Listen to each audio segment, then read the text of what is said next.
Welcome to study IQ। I am Amit वरीदी किलोर। World health organisation ने रिसेंटली नए एयर क्वालिटी गाइडलाइंस रिलीज किए हैं। एयर क्वालिटी गाइडलाइंस का मतलब यह है कि एक एयर में जो हमारी एम्बिएंट एयर होती है उसके अंदर कितने लेवल तक के पॉल्यूटेंट्स ह्यूमन कंजम्पशन के लिए, ह्यूमन ब्रीदिंग के लिए सेफ होते हैं। Time to time world health organisation ऐसे एयर क्वालिटी गाइडलाइंस देता रहता है ताकि गवर्नमेंट या सिविल सोसाइटी उसके अकॉर्डिंग पॉलिसीज डिसाइड कर सके। Air quality guidelines world health organisation ने इससे पहले 2005 में दिए थे। आप जब रिसेंट सर्वे पढ़ते हैं कि ये सिटी बहुत ही पॉल्यूटेड है, ये सिटी बहुत ही पॉल्यूटेड है, Beijing is very polluted, new Delhi is very polluted, तो जो ये पॉल्यूटेड सिटी की रैंकिंग होती है ये वर्ल्ड हेल्थ ऑर्गेनाइजेशन द्वारा दिए गए एयर क्वालिटी गाइडलाइंस के बेसिस पर होती है। आज से पहले ये 2005 में वर्ल्ड हेल्थ ऑर्गेनाइजेशन ने कुछ गाइडलाइंस दिए हुए थे कि इतना PM 2.5 का मटेरियल अगर हवा में है तो वो ह्यूमंस के लिए सेफ है, इतना PM 10 के लिए है। Those have been revised. जैसे कि 2005 में जो PM 2.5 की कॉन्सेंट्रेशन थी वो हवा के अंदर पर क्यूबिक मीटर 25 माइक्रोग्राम अगर होती तो उसको ह्यूमन के लिए सेफ माना जाता था। However now it has been revised in the light of the new research data. World health organisation says कि अब अगर हवा के अंदर 24 घंटे के अंदर सिर्फ 15 माइक्रोग्राम से भी ज्यादा अगर 2.5 पर्टिकुलेट मैटर की क्वांटिटी है, so that is unsafe for human. यानी कि क्लीन एयर उसको माना जाएगा जिसके अंदर 15 माइक्रोग्राम से कम पर क्यूबिक मीटर पॉल्यूटेंट एग्जिस्ट करते हो एयर में with in the range of 24 hours. अब सवाल यह है कि इसको कंपैरिजन के लिए हम देख सकते हैं कि एक 2005 में एयर क्वालिटी गाइडलाइंस इशू किए थे वर्ल्ड हेल्थ ने और दूसरा उनको रिवाइज किया गया है 2021 में।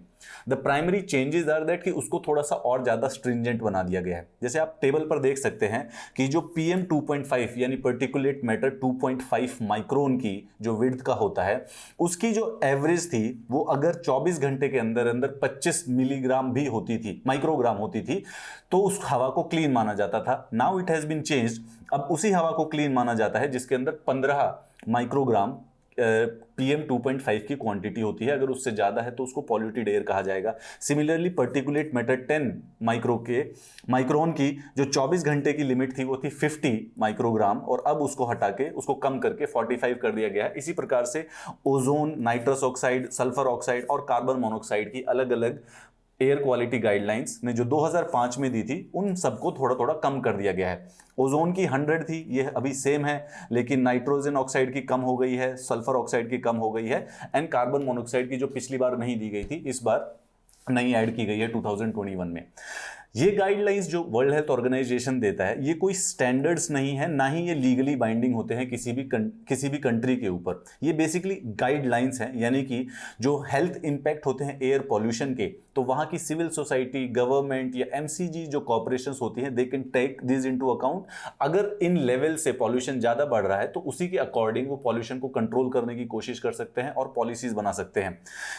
All of these guidelines are specifically based on the scientific evidence from the multiple countries. Obviously एक वर्ल्ड हेल्थ ऑर्गेनाइजेशन है, इंटरनेशनल ऑर्गेनाइजेशन है, क्रेडिबल है, तो वो साइंटिफिक एविडेंस के डेटा के बेसिस पर ही इस प्रकार की गाइडलाइंस को देता है। एंड इसका मेन उद्देश्य है कि हर एक कंट्री इन गाइडलाइंस के बेसिस पर अपनी एयर क्वालिटी मैनेजमेंट को इंप्रूव कर सके। इसके साथ साथ they are intended to use into the diverse conditions, जिसमें जितने भी वर्ल्ड हेल्थ ऑर्गेनाइजेशंस के जो भी रीजंस हैं और ताकि जो पॉलिसी ऑप्शंस हैं उनको इनके बेसिस पर फॉर्म किया जा सके।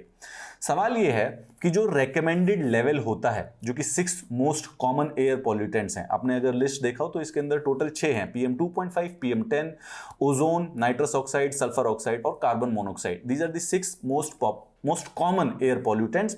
इन सब को डाउनवर्ड्स के लिए रिवाइज कर दिया है except the ozone. Ozone remains the same, पहले भी उसकी 100 माइक्रोग्राम पर क्यूबिक मीटर थी, अभी भी उसकी 100 माइक्रोग्राम, बाकी सबको कम कर दिया गया है 2005 के बाद से। सवाल यह है कि ये जो PM 2.5 और PM 10 क्या होता है। See those are the particulate matters, और जो PM 2.5 है ये 2.5 उसके साइज को रिप्रेजेंट करता है। यानी कि PM 2.5 का मतलब जिस पार्टिकुलेट मैटर का साइज 2.5 माइक्रोन होता हो, और PM 10 का मतलब जिस पार्टिकुलेट मैटर का साइज 10 माइक्रोन्स होता हो। माइक्रोन का मतलब 1 मिलियंथ ऑफ ए मीटर। अगर हम एक मीटर को 10 लाख भागों में, 1 मिलियन भागों में काट दे तो जो वो एक भाग होगा उसको 1 माइक्रोन कहा जाएगा। They are the most common pollutants, और ये PM 2.5 और PM 10 से सबसे ज्यादा रेस्पिरेटरी डिजीज भी होती है। फॉर द साइज कंपैरिजन आप इस चार्ट में देख सकते हैं कि PM 2.5 का जो पॉल्यूटेंट पर्टिकुलेट मैटर होता है, it is even smaller than a red blood cell. Red blood cell का जो डायमीटर होता है वो है 7 माइक्रोन। उसके साथ साथ PM10 is basically obviously larger. अगर हम इसको हेयर के कंपैरिजन में देखें तो एक ह्यूमन हेयर का जो डायमीटर होता है वो 50 से 70 माइक्रोन का होता है, यानी कि PM10 एंड PM 2.5 ये दोनों के दोनों एक ह्यूमन हेयर से बहुत ही ज्यादा छोटे होते हैं। Even in the air right now where you are sitting, इस समय भी हमारी एयर में PM 2.5 और PM10 है, जिसको हम ऑब्वियसली नॉर्मल आंखों से नहीं देख पाएंगे, उसके लिए माइक्रोस्कोप की जरूरत ही पड़ेगी। बट अगर ये एयर में एक पर्टिकुलर क्वांटिटी से ज्यादा बढ़ जाते हैं तो ये रेस्पिरेटरी डिजीजेस कॉज करना स्टार्ट कर देते हैं। ये जो नई गाइडलाइंस हैं ये WHO ने 15 साल के बाद रिवाइज इसलिए की गई हैं क्योंकि नई साइंटिफिक स्टडीज ये बता रही है कि जो एयर पॉल्यूशन है उसका ह्यूमन हेल्थ पर और भी ज्यादा, जो अभी एस्टिमेटेड था उससे भी ज्यादा डैमेजिंग इफेक्ट हो रहा है। By one single estimate near 7 million deaths हर साल, 70 लाख से भी अधिक डेथ सिर्फ और सिर्फ air direct cause of air pollution, and remember this is not even discussing the indirect causes of the air pollution। ये 70 लाख डेथ एनुअली पूरे वर्ल्ड में होती हैं सिर्फ और सिर्फ एयर पॉल्यूशन की वजह से। इन कंपैरिजन कोरोना पैंडेमिक जो हमारे 1.5 साल से चल रहा है उसमें 1.5 साल में एटलीस्ट जो ऑफिशियल डेटा है उसके अकॉर्डिंग अराउंड 47 लाख डेथ हुई है। और आप समझ सकते हैं कि पिछले 1.5 साल से हम किस प्रकार के हाइप और हुपला में जी रहे हैं। The question which everybody of us shall be asking to the government कि कोरोना की जो डिजीज थी जिसका मोर्टेलिटी रेट 0.1%, 0.3% था, जिससे अभी तक 1.5 साल में सिर्फ और सिर्फ 47 लाख डेथ हुई है ऑल ओवर द वर्ल्ड, और दूसरी एक ऐसी डिजीज है एयर पॉल्यूशन जिससे 70 लाख कंफर्म्ड डिजीज हो रही है डायरेक्टली, इनडायरेक्टली और भी ज्यादा होंगी, then why does government does not take air pollution as seriously as the corona we have been taking.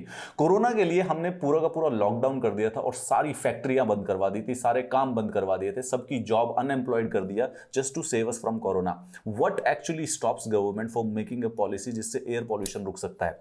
ये जो नई एयर क्वालिटी गाइडलाइंस है इसका एक बहुत बड़ा नुकसान हुआ है। क्या? जैसे ही एयर क्वालिटी गाइडलाइंस स्ट्रिंजेंट हुई तो जो PM 2.5 PM10 का जो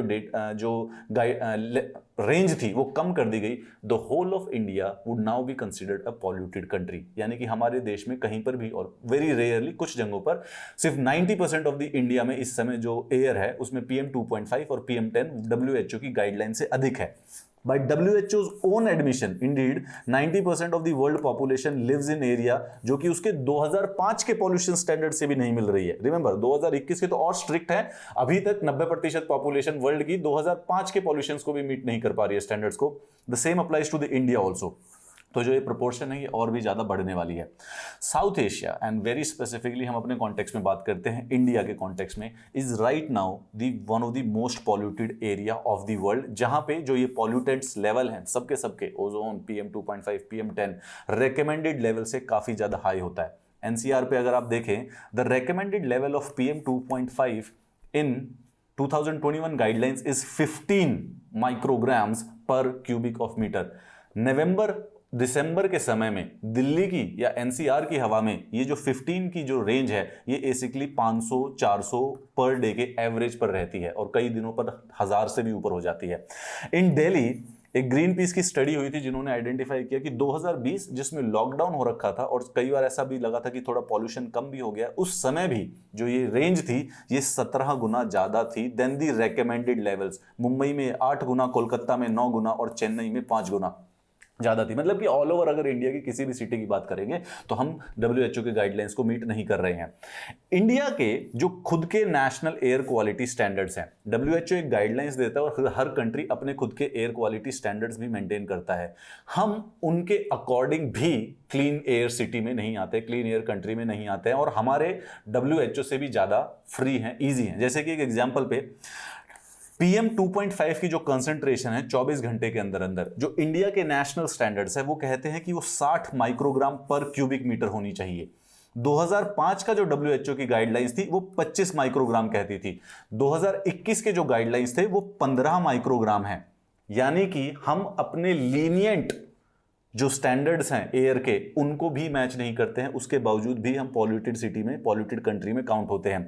even these lower standards are highly met though government has specifically been working on a plan कि एयर पॉल्यूशन कुछ बड़े सिटीज में कम से कम नहीं तो 20 से 30% कम हो जाए by the end of the 2024, but the baseline has been taken as the 2017, जो कि कोई ज्यादा खास नहीं है। WHO के जो नॉर्म्स होते हैं, गाइडलाइंस हैं, ये किसी के ऊपर बाइंडिंग नहीं है, दैट्स वाई उनको गाइडलाइंस कहा जाता है। वो सिर्फ रिकमेंडेड नॉर्म है जो कि साइंटिफिक एविडेंस बताता है कि अगर ह्यूमन रेस्पिरेटरी हेल्थ के लिए अच्छा है तो इतनी क्लीन एयर नॉर्मली होनी चाहिए। But bed air quality does affect the international image of a country and a favorable tourist and investment destination। Binding नहीं है, परंतु यस, बुरी एयर क्वालिटी का इंटरनेशनल इमेज पे बड़ा फर्क पड़ता है कि भाई बीजिंग बहुत ही पॉल्यूटेड सिटी है, एनसीआर में तो मतलब it's kind of A gas chamber in winters, यहां पे रहना ही मुश्किल हो जाता है। WHO कह रहा है कि अगर सारे के सारे कंट्रीज ये जो नए गाइडलाइंस है इनको फॉलो करें तो जो ये PM 2.5 एक्सपोजर की वजह से जो डेथ होती हैं उसमें कम से कम 80% से भी ज्यादा कमी आ जाएगी। ओके, अगर 70 लाख डेथ हो रही हैं तो कम से कम 55 लाख बच जाएंगे।